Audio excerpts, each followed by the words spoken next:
Let me continue the last video. Next we have seen the milestones of plant tissue culture. Next we are going to see the basic concept of tissue culture. ஒரு tissue culture technologyல ஒரு plant வந்து develop பண்ணணும் அப்படின்னா some basic concepts must be there, isn't it? That is called the basic concept of plant tissue culture. So அது என்னென்ன அப்படின்னா totipotency, இதுக்கு repeated 5 mark question, basic concepts of plant tissue culture, each every one heading is 2 mark question. Okay, so அதோட basic concept என்ன அப்படின்னா there are 4 concepts: totipotency, differentiation, differentiation and redifferentiation. So totipotency அப்படின்னா என்னென்னா முழுத்திறன் பெற்றமை அப்படின்னு சொன்னோம் இல்லையா. That means a single cell can able to produce the whole plant. The inherent potential of any living plant cell to develop into their entire organism is called the totipotency. உங்களுக்கு எப்படி கொடுத்துருக்காங்க, the property of live plant cells that they have a genetic potential when cultured in nutrient medium to give rise to a complete individual plant. That means a single cell, that may be any part of the plant, that is able to produce the whole plant. அதுதான் வந்து totipotency. Next வந்து differentiation. Differentiation அப்படின்றது என்னென்னா it is nothing but meristematic cells இருக்கு இல்லையா. So the process of biochemical and structural changes by which cells become specialised in form and ஃபங்க்ஷன்ஸ்னு கொடுத்துருக்காங்க இல்லையா. ஸோ இந்த டிஃப்ரென்ஷியேஷன் அப்படின்றது nothing but meristematic cells are developed into complex tissues.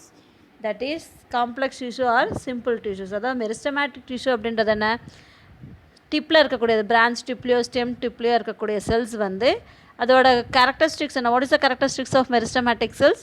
It has a continuous cell division இல்லையா. கண்டினியூஸாக cell division ஆகிட்டே இருக்கும்.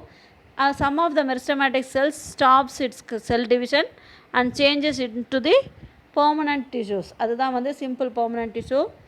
Complex permanent tissue அப்படின்றதுலாம் 11th பார்த்தோமா. சிம்பிள் பெர்மனன்ட் டிஷ்யூன்றது parenchyma, collenchyma, sclerenchyma. Complex permanent tissue அப்படின்றது சைலம் ப்ளோயம். ஸோ அந்த மாதிரி மெரிஸ்டமேட்டிக் செல்லிருந்து சிம்பிள் பர்மனன்ட் டிஷ்யூவாவோ அல்லது காம்ப்ளெக்ஸ் பர்மனன்ட் டிஷ்யூவாவோ மாறக்கூடிய அந்த நிகழ்ச்சிக்கு தான் வந்து என்னது, டிஃப்ரென்ஷியேஷன், மாறுபாடு அடைதல். ஓகேவா. அடுத்தது ஸோ உங்களுக்கு டோட்டிபொட்டன்சிக்கு இது ஃபுல்லாகவே சேர்ந்து ஒரு டயக்ராம் கொடுத்துருக்காங்க பாருங்கள். டோட்டிபொட்டன்சி அப்படின்றது ஒரு கேரட் பிளான்ட்டில் இருக்கக்கூடிய ஒரு single cell that will be cultured into the explant in nutrient medium. So அங்கேருந்து என்ன ஃபார்ம் ஆகுது, காலஸ் ஃபார்ம் ஆகுது. That means a single cell can have a continuous cell division and producing the mass of cells. Then early embryo will be formed, then late embryo, then the explant. These all the things are happening in the culture medium with the in vitro, means glass tube or conical flask or petri plates. ஓகேவா. So இதுதான் வந்து totipotency. Next வந்து redifferentiation. Redifferentiation அப்படின்றது என்னென்னா the ability of the callus to develop into shoot or root or embryoid. அதாவது callus form ஆகுது இல்லையா, அந்த கேலஸ் ஃபார்ம்லேருந்து ஆர்கனோஜெனிசிஸ் ஃபார்ம் ஆகும். அதாவது ஷூட் சிஸ்டமும் ரூட் சிஸ்டமும் ஃபார்ம் ஆகும். அந்த மாதிரியான ஒரு ஃபார்மேஷனுக்கு தான் ரீடிஃப்ரென்ஷியேஷன் அப்படின்னு பேர். Redifferentiation is nothing but the ability of the callus to develop into shoot or root or embryoid. That is the further differentiation of already differentiated cell into another type of cell. For example, when the component cells of callus have the ability to form a whole plant in a nutrient medium, the phenomenon is called redifferentiation. whole plant அப்படின்னக்குள்ள என்ன ஆகும், formation, organ system form ஆகும். அதாவது root system, shoot சிஸ்டம்லாம் form ஆகும். So இது வந்து என்னது அப்படின்னா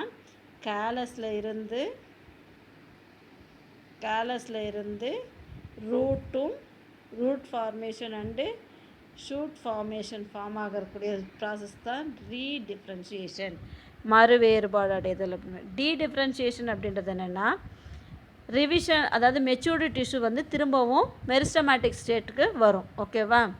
ஸோ அது வந்து என்னது, காலஸ் ஃபார்மேஷன் ஆகி மெச்சூர்டு ஸ்டேட்டுக்கு வரும். அதுதான் வந்து என்னது, கேலஸ்லேருந்து meristematic cells will be leading to the formation of callus. That is called de-differentiation, the phenomenon of the reversion of matured cells to the meristematic cells. அதாவது மெரிஸ்டமேட்டிக் காலஸ் ஃபார்மேஷன் ஆயிரும் இல்லையா, காலஸ்லேருந்து திரும்பவும் மெரிஸ்டமேட்டிக் செல்லுக்கு மாறக்கூடிய அந்த ஸ்டேட்டுக்கு பேர் தான் வந்து de-differentiation. ஸோ இது வந்து it is leading to the formation of callus is called de-differentiation. These two phenomena of redifferentiation and dedifferentiation are the inherent capacities of living plant cells or tissues. This is described as totipotency. So இதை தான் வந்து totipotency அப்படின்னு describe பண்ணுறோம். ஓகேவா?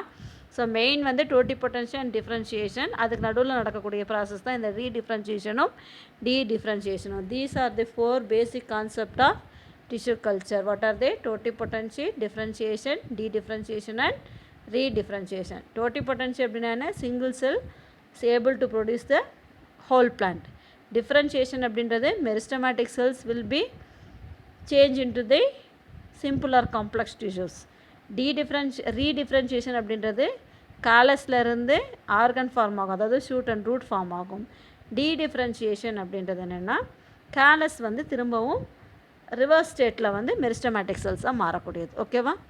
Next plant tissue culture. PTC அப்படின்னா என்ன? Plant tissue culture. The plant tissue culture is used to describe the in vitro and aseptic growth of any plant pot on a tissue culture medium. This technology is based on 3 fundamental principles. இந்த plant tissue culture மூலமாக எதன் வளர்த்துற செடிகளுக்கு என்ன இருக்கும் அப்படின்னா, environmental கண்டிஷனில் இருக்கக்கூடிய எந்த டிசீஸும் வந்து அதை அட்டாக் பண்ணாது, வைரஸ் ஃப்ரீயாக இருக்கும், டிசீஸ் ஃப்ரீயாக இருக்கும், டிசைரபிள் கேரக்டர்ஸ் இருக்கக்கூடியதாக இருக்கும். What are the characters? அந்த டிசைரபிள் கேரக்டர்ஸ் நம்ம இன்சர்ட் பண்ணியிருக்கோமோ, as it is how the plant should be, how the plant ஒரு தாவரம் வந்து எப்படி இருக்கணும்னு நம்ம விரும்புகிறோமோ அதே மாதிரியான தாவரத்தை வந்து நம்ம செயற்கை முறையில் உருவாக்கக்கூடியது தான் வந்து இந்த பிளான்ட் டிஷ்யூ கல்ச்சர். ஓகேவா? ஸோ அதுக்கு வந்து 3 ஃபண்டமெண்டல் பிரின்சிபல்ஸ் இருக்குது. What are they? First one,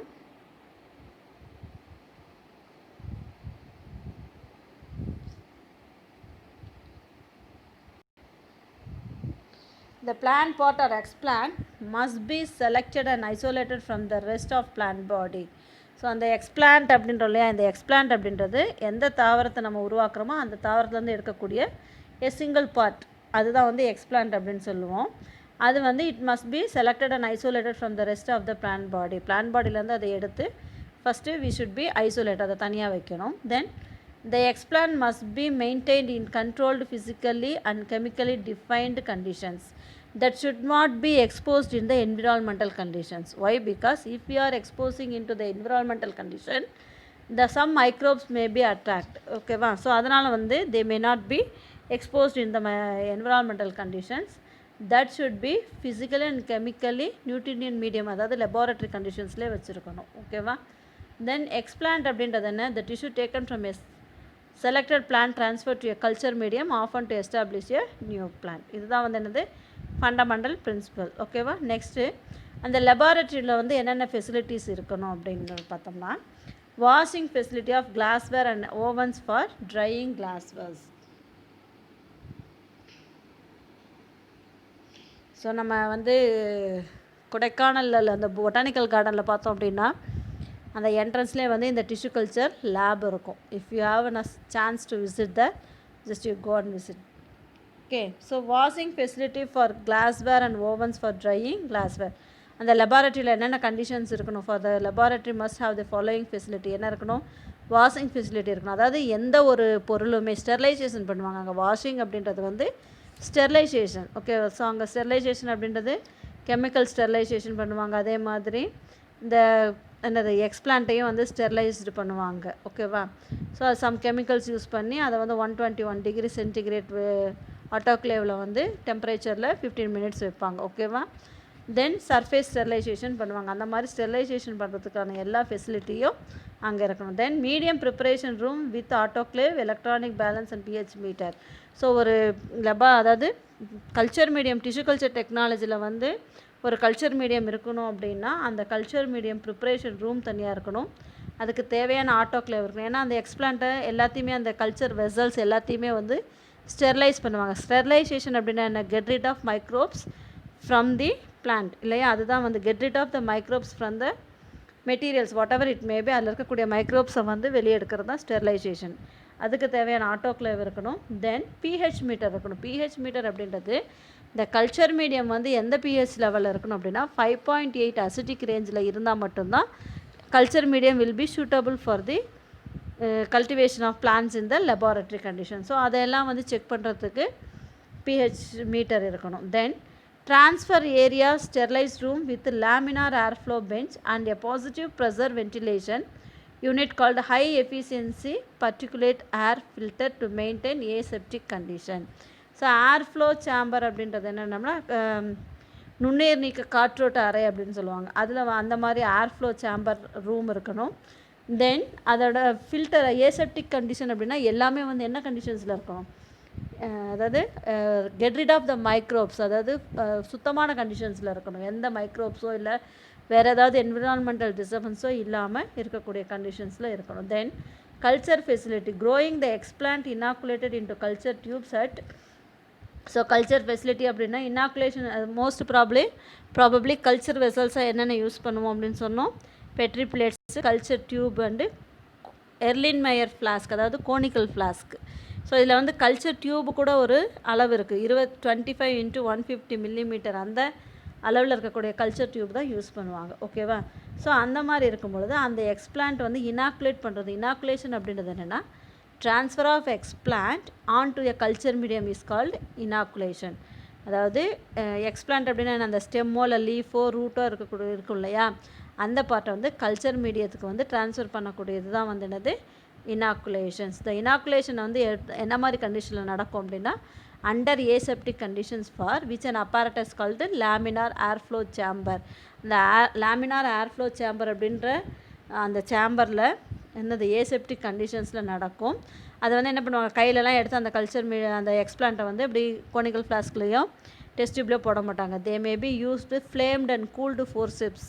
ஃப்ளேம்டு அப்படின்னு நல்லா கொதிக்க வச்சு அதை கூலிங் அப்படின்னு நான் அந்த கூல் பண்ணாது ரொம்ப சூடாட போட்டோம்னாலும் அந்த plant part tissues will be destroy. So flamed and cooled forceps அப்படின்னா இடிக்குமா இருக்குல்ல forceps, do you know that? No. So that is used for transfer the plant materials to different culture medium kept in the glassware. Okay, so அந்த மாதிரி அதில் வந்து என்ன பண்ணுவாங்க, inoculate பண்ணுவாங்க. இதுதான் வந்து இனாக்குலேஷன். அந்த டியூப் வந்து அது வந்து எந்த வெப்பநிலையில் இருக்கணும், 22 to 28 degrees C with illumination of light. அதாவது கல்ச்சர் மீடியமில் வந்து லைட் இன்டென்சிட்டி எவ்வளோ இருக்கணும் அப்படின்னா 2400 லக்ஸ். லக்ஸ் அப்படின்றது என்ன, unit of light intensity with a photo period. அது வந்து என்ன பண்ணுவாங்கன்னா 8 to 16 மணி நேரம் ரிலேட்டிவ் ஹியூமிடிட்டி, அதாவது 8 hours வந்து லைட்லையும் 8 hours வந்து டார்க்லையும் வைப்பாங்க. ஓகேவா? ஸோ அந்த மாதிரி ஒரு கண்டிஷன்ஸில் தட் மீன்ஸ் இன்குபேஷன், அது வந்து இன்குபேஷன் பீரியட் அப்படின்னு சொல்லுவாங்க. அதாவது ஃபஸ்ட்டு எக்ஸ்பிளான்ட்டை வந்து இனாக்குலேட் பண்ணிவிடுவாங்க. இனாக்குலேட் பண்ணும்பொழுது என்ன பண்ணுவாங்க, explant will be transfer the explant into the culture medium with the help of flamed and cooled forceps in the aseptic conditions of laminar airflow chamber. ஓகேவா? அடுத்தது அதை வந்து இன்குபேஷன் அப்படின்னா என்ன, அடைக்காத்தல் அப்படின்னு சொல்லுவோம் இல்லையா, அந்த கண்டிஷன்ஸில் அந்த எக்ஸ்பிளான்ட்டை கொஞ்ச நாள் வச்சுருப்பாங்க. அப்போ தான் என்ன ஆகும், காலஸ் ஃபார்மேஷன் ஆகும். ஸோ அந்த கல்ச்சர் மீடியம் வந்து என்ன ஆகும், இனாக்குலேஷன் பண்ண கல்ச்சர் மீடியத்தை வந்து 26.+2- அப்படின்னா 22 to 28 degrees Celsius வெப்பநிலையில் லைட் இன்டென்சிட்டி வந்து 2400, தட் மீன்ஸ் 2400 லக்ஸ்ன்னு கொடுத்துருக்காங்க. அது வந்து in between 2000 to 400 lux unit of intensity of light. And allowing photo period அப்படின்றது என்னென்னா, அந்த போட்டோ பீரியடிசம் நம்ம 11th படித்தோம் இல்லையா, ஒரு நிகழ்ச்சி நடக்கணும் அப்படின்னா ஒரு குறிப்பிட்ட வெப்பநிலை தேவை அப்படின்னு அதில் வந்து 16 hours வந்து லைட்லையும் 8 hours வந்து டார்க்லையும் வச்சுருப்பாங்க. அந்த பீரியட் தான் வந்து இன்குபேஷன் பீரியட். ஹியூமிடிட்டி அப்படின்னா அதுக்கு என்ன ஈரப்பதம் தேவை, 60% ஈரப்பதத்தில் வச்சுருப்பாங்க.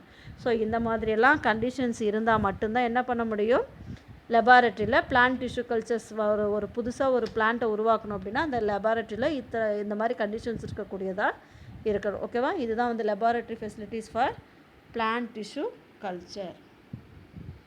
ஓகேவா? நெக்ஸ்ட்டு வந்து டெக்னிக் இன்வால்வ்ட் இன் பிடிசி வந்து நெக்ஸ்ட் கிளாஸில் பார்த்துக்கலாம். ஓகேவா? தேங்க்யூ.